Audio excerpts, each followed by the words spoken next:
ஓம் கஜானனம் பூதகணாதிசேவிதம் கபித்த ஜம்பு பலஜார பஜ்ஜிதம் உமாசுதம் சோக விநாசகாரணம் நமாமி விக்னேஸ்வர பாதபங்கஜம்.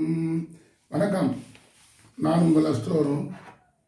இன்றைக்கு நாம் பார்க்க இருக்கும் தலைப்பு திருவிளையாடல் புராணத்திலே 64வது படலமாக வரக்கூடிய வன்னியும் கிணறும் லிங்கமும் அழைத்த படலம் அப்படிங்கிறத பற்றி தான் நாம் இன்னைக்கு பார்க்க போகிறோம். கடற்கரை பட்டினத்திலே ஒரு வணிக தம்பதியர் சீரும் சிறப்புமாக வாழ்ந்து வருகிறார்கள். அவர்களுக்கு ஒரு அழகான பெண் குழந்தை பிறக்கிறது. அந்த குழந்தையை சீராட்டி தாளூட்டி சிறப்பாக வளர்த்து வருகிறார்கள். அவளும் வளர்ந்து திருமண வயதை அடைகிறார். அந்த வணிகருக்கு மதுரையில் வாழும் தனது தங்கை மகனுக்கு தனது மகளை மணமுடித்து கொடுக்க வேண்டும் அப்படிங்கிற ஒரு ஆசை இருக்கு. ஆசை இருந்தால் மட்டும் போதுமா? அதாவது ஆசை இருக்கு ஆன மேலே போக, அதிர்ஷ்டம் இருக்கு இது மேலேயே போக அப்படிம்பாங்க. அது மாதிரி இந்த வணிகருக்கு ஆசை இருக்கு, ஆனால் அதிர்ஷ்டம் கைகூடி வர வேண்டுமே. ஒரு சில நாட்கள் செல்கின்றன. இந்த வணிகருக்கும் அவருடைய மனைவிக்கும் தொற்று நோய் ஏற்பட்டு இறந்து விடுகிறார்கள். வணிகரின் மகள் தனித்து விடப்படுகிறார். யார் சொந்த பந்தம் எல்லாம் விலகி போயிடுறாங்க. சொத்துக்கள் இருக்கு, ஆனால் சொந்த பந்தங்கள் யாரும் வரவில்லை. இவள் அதிர்ஷ்டம் கெட்டவள். இவளுக்கு நாம் உபயோகம்னா இவளுடைய துரதிர்ஷ்டமும் நம்மளை பிடிச்சிக்கிறோன்னு யாரும் பக்கம் வர விரும்பலை. அப்போ இறைவன்கிட்ட வேண்டா, வணிகரின் மகள், எனக்கே இந்த சோதனை, எனது தாயையும் தந்தையும் பறித்து கொண்டாயே அப்படின்னு வேண்டா.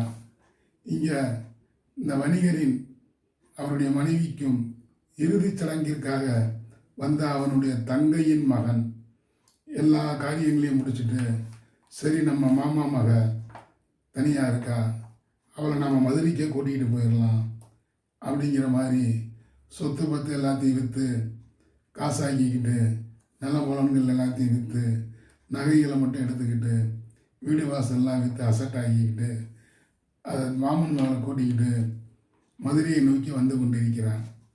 அப்போவெல்லாம் காரு, பஸ்ஸு, ஃப்ளைட்டு, ட்ரெயின்லாம் கிடையாது. எந்த ஊருக்குனாலும் நடந்து தான் போகணும், நடந்து தான் வரணும். கட்டுச்சோரை கட்டிக்கிடுவாங்க. கொஞ்சம் வசதி இருந்தால் மாட்டு வண்டி, அதிகமான வசதி இருந்தால் வில்லு வண்டி, ஜமீன்தார்பாங்க. இதுதான் அந்த காலத்து போக்குவரத்து வாகனங்கள். இப்போ காரு, ரயிலு, ட்ரெயின், டூ வீலர், புல்லட்டு எல்லாம் வந்தாச்சு. அந்த காலத்தில் எதுவும் கிடையாது. நடைப்பயணமாக கடற்கரை பட்டினத்திலிருந்து மதுரையை நோக்கி வணிகரின் மகளும் அவளுடைய அதாவது அத்தை பையனும் வர்றாங்க.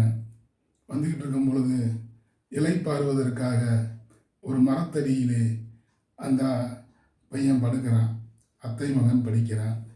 அப்பொழுது ஒரு நாகம் வந்து அவனை தீண்டி உயிர் போகிறது. இதை கண்ட வணிகரின் மகள், என்னப்பா இது எனக்கு வந்த சோதனை, என்னைக்கு ஆதரவு தர்றவங்க பூராமே எல்லாத்தையுமே நீ பிடிங்கிற, அப்போ நான் எதற்காக வாழ வேண்டும், நானும் மாய்ந்து விடுகிறேன், செத்து போகிறேன் அப்படின்ட்டு இறைவனை நோக்கி புலம்புகிறாள் அல்லது புலம்புகிறாள். அப்போ அந்த பக்கமாக அதாவது திருஞான சம்பந்தர் அந்த சமயத்தில் அந்த பக்கமாக வர்றான். என்ன அவளை பெண்ணே, ஏன் அழுகிறாய், எதற்காக இப்படி சாக போகிறேங்கிற, அப்படி என்ன உனக்கு துன்பம் வந்து விட்டது அப்படின்னு கேட்க, சாமி எனக்கு அம்மா அப்பா இறந்துட்டாங்க, என்னுடைய அத்தை பையன் இவனை என்னை கூட்டிகிட்டு போய் மதுரை கூப்பிட்டு போகிறேன்னாரு, இவரும் இறந்து போயிட்டாரு, இனிமேல் நான் எதற்கு வாழ வேண்டும் அப்படின்னு சொல்லி அவர்கிட்ட நடந்தவைகளை பூரா சொல்கிறான். அப்போ அந்த திருஞான சம்பந்தர் இறைவனை நோக்கி மிருத சஞ்சீவினி மந்திரம் அப்படிங்கிற ஒரு மந்திரத்தை சொல்லி புனித நீரை தெளிக்கிறார். அந்த இறந்தவன் ஏதோ தூக்கத்தில் இருந்து எழுவதைப் போல உயிர் பிழைத்து எழுந்து வருகிறான். மிருக சஞ்சீவினி மந்திரம் என்பது இறந்தவர்களை உயிர்ப்பிக்கும் மந்திரமாகும். அந்த மந்திரத்தை சொல்லி இந்த பையனை உயிர் பெறச் செய்தாகிவிட்டது. வணிகனின் மகளுக்கு மிகுந்த சந்தோஷம். அத்த மகன் உயிர் பிழைச்சிட்டான் அப்படிங்கிற சந்தோஷப்படுறா. இப்போ திருஞான சம்பந்தர் பார்க்கிறார். அந்த பையன்கிட்ட, அப்பா நீ இந்த பெண்ணை திருமணம் செஞ்சு உனது ஊருக்கு கூட்டிச்சல் அப்படிங்கிறாரு. அதற்கு அவன் சொல்கிறான், சுவாமி, நான் எனது உற்றார் உறவினர் தாய் தந்தையர் சாட்சியாக வைத்து தான் திருமணம் செய்யணும். இங்கு யார் சாட்சியாக இருக்கிறாங்க, நான் எப்படி இவளை மறந்து கொள்வேன்னு கேட்குறார்.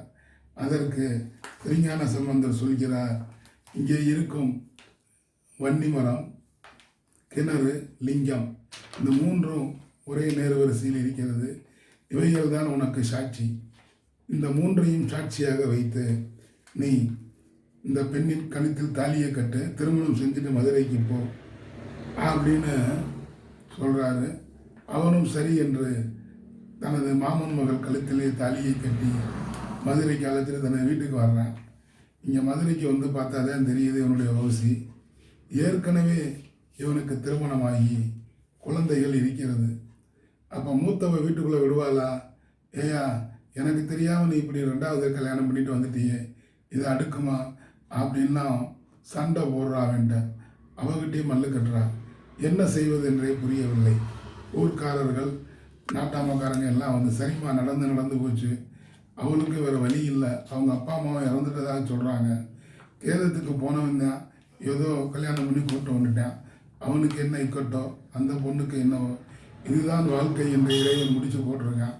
ஆகையால் நீங்கள் மூவரும் சேர்ந்தே வாழுங்கள் அப்படின்னு சொன்னோன்னா அவளும் சமாதானமாகி சில வருடங்கள் வாழ்கிறார். 2 பேருக்குமே குழந்தைகள் பிறக்கிறது. அந்த குழந்தைகள் அடிக்கடி சண்டை போடுது. அந்த குழந்தைகள் சண்டையினால் மூத்தவள் பார்க்குறா, ஏண்டி நீ என் வாழ்க்கையை கெடுத்ததும் இல்லாமல் என் குழந்தைகள்கிட்டையும் உன் குழந்தைய விட்டு சண்டை போட விடுறியா அப்படின்னு வேதாளம் திரும்பவும் முருங்கை மரம் ஏறி இளையவளோட சண்டை போடுறா. அந்த வேதியரின் மகளோட அவன் என்ன பண்ணுவா பாவம், நீ வந்து யாரையும் சாட்சி இல்லாமல் நீயா என் கணவன்கிட்ட தாலியை கட்டி இங்கே வந்துட்ட, நீ உனது சாட்சியை கூட்டிக்கிட்டு வா, அப்போ தான் நான் ஏற்றுக்கிறேன். இல்லை என்றால் நீ உனது ஊரை பார்த்துப்போ, உனக்கு நாங்கள் ஆதரவு தர மாட்டோம், என் வீட்டில் நீ இருக்கக்கூடாது அப்படின்னு அடித்து துரத்துறா. அப்போ தான் அவள் திரும்பவும் இறைவனை நாடுகிறார்.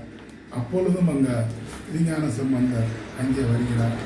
என்னம்மா பிரச்சனை உங்களுக்கு அப்படிங்கிறார். மூத்தவ இப்படியெல்லாம் போச்சு, என் வாழ்க்கை போச்சு அப்படின்னு குய்யோ முறையோ என்று கதறி அழுகிறார். அதற்கு திருஞான சம்பந்தம், இருமா, இதெல்லாம் தெய்வ செயல், ஒருவருக்கு 2 மனைவிகள் வாய்ப்பதெல்லாம் எல்லோருக்கும் அமைஞ்சிராது, அந்த இது வேணும், இருந்தால்தான் ஜாதக பிரகாரம் அந்த ஒரு சில 2 தாரம் ஒன்று அமைப்பு இருந்தால்தான் நடக்கும். உனது கணவனுக்கு 2 தாரம் அமைப்பு இருக்கிறது, அப்படி இல்லை என்றால் பிரச்சனைகள் வேறு மாதிரியெல்லாம் போய்கிட்டு இருக்கும். ஆகையால் 2 தாரம் அவ கூட நீ வாழ்ந்தே ஆகணும், 3 பேரும் சேர்ந்து ஒன்றா வாழணும் அப்படிங்கிறார். அதற்கு மூத்தவ சொல்கிறா, அதெல்லாம் முடியாதுங்க சாமி, இவங்க யாரை வச்சு நீங்கள் திருமணம் பண்ணீங்க, யாரை சாட்சியாக வச்சிங்க அப்படிங்கிறதுக்கு திருஞான சம்பந்தர் சொல்கிறார். அம்மா, நான் தான் உன் கணவனுக்கு அங்கே இருக்கும், அதாவது வன்னி மரத்தையும் கிணறையும் லிங்கத்தையும் சாட்சியாக வைத்து இவங்களுக்கு திருமணத்தை நடத்தி கொடுத்தவன் நான் தான், வேணும்னா அவங்கள நான் வர சொல்கிறேன் அப்படின்னு மனமுருகி திருஞான சம்பந்தரும் அந்த பெண்ணும் மனமுருகி இறைவனை வேண்டுகிறார்கள். மனமுருகி வேண்டினால் இறைவன் உடனே வந்து நாம் கேட்ட வரங்களை கொடுப்பார், நியாயமான கேட்ட வரங்களை கொடுப்பார். இந்த பெண்ணிற்கு சாட்சியாக அந்த வன்னி மரமும் லிங்கமும் கிணறும் வர வேண்டும் அப்படின்னு நினைக்கிறார். இறைவன் நினைத்தால் இதுதான் முடியாது. உடனே மீனாட்சி அம்மன் கோவிலில் வடகிழக்கு பகுதியில் அந்த வன்னி மரமும் கிணறும் லிங்கமும் தோன்றியாச்சு.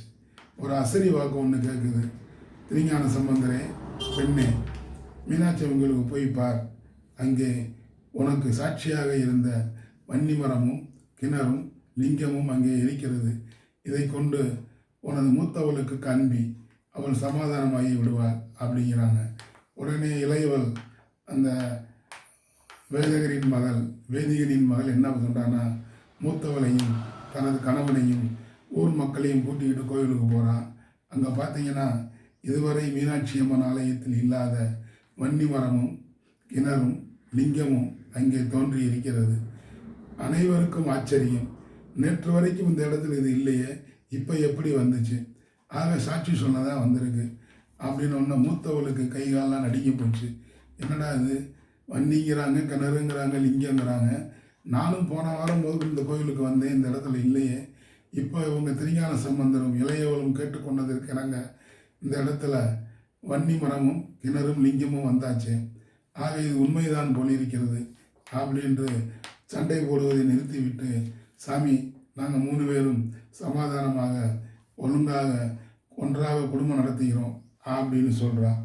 அப்போ அந்த மாணிக்க திருஞான சம்பந்தர் சொல்கிறார், சரி பெண்ணே, ஏதோ ஒரு தவறு இழைத்து விட்டாய், இப்பொழுது மீண்டும் திருந்தி விட்டாய் அப்படின்னு சொல்லி 3 பேரையும் ஒன்றா வாழ வச்சுட்டு அவர் கிளம்பிடுறார். ஊர் மக்களுக்கு எல்லாமே சந்தோஷம். சரி, இறைவனே வந்து வன்னி மரத்தையும் கிணறையும் லிங்கத்தையும் காண்பித்து விட்டார் அப்படிங்கிறாங்க. இதுவே திருவிளையாடல் புராணத்திலே 64வது படலமாக வருகிறது. வன்னியும் கிணறும் லிங்கமும் அழைத்த படலம் அப்படிங்கிற 64வது படலமாக வருகிறது. என்ன நேயர்களே, நான் ஒரு ஜோதிடனாக இருக்கிறேன். மதுரையிலே பிறந்து மதுரையிலே வளர்ந்து வந்ததால் மதுரையின் பெருமைகளையும் அதுவும் சொக்கநாதர் நடத்திய 64 திருவிளையாடல்களை தொகுத்து வழங்க மனம் எண்ணியது. அதன் வெளிப்பாடு 64 திருவிளையாடல்களை பற்றி 64 படலங்களாக பதிவு செய்துள்ளேன். இந்த பதிவு உங்களுக்கு பிடிச்சிருந்தா சப்ஸ்கிரைப் பண்ணுங்கள், லைக் பண்ணுங்கள், ஷேர் பண்ணுங்கள். மறந்துடாமல் பெல் ஐக்கானை கிளிக் பண்ணுங்கள். அப்படி பெல் ஐக்கானை கிளிக் பண்ணும் பொழுது நான் பதிவிடும் அடுத்தடுத்த வீடியோக்கள் உங்களை தானாக வந்தடையும் என கூறிக்கொண்டு, இந்த நாள் இனிய நாளாக இருந்ததற்கு இறைவனுக்கு நன்றி கூறி, நாளைய பொழுது நல்லதாக விடியேற்றும் என கூறிக்கொண்டு, இதுவரையிலே இந்த 64 திருவிளையாடல் புராணங்களையும் 64 படலங்களாக பதிவிட்டுள்ளேன். அவற்றை பார்த்து ரசித்து கேட்ட அனைத்து நல்ல உள்ளங்களுக்கும், இதுவரை எனக்கு ஆதரவு தெரிவித்த அனைத்து நேயர்களுக்கும் எனது நன்றியை தெரிவித்துக் கொண்டு உங்களிடமிருந்து விடைபெறுபவர் உங்கள் அஸ்ட்ரோ அருண். நன்றி, வணக்கம். வாழிய வளமுடன்.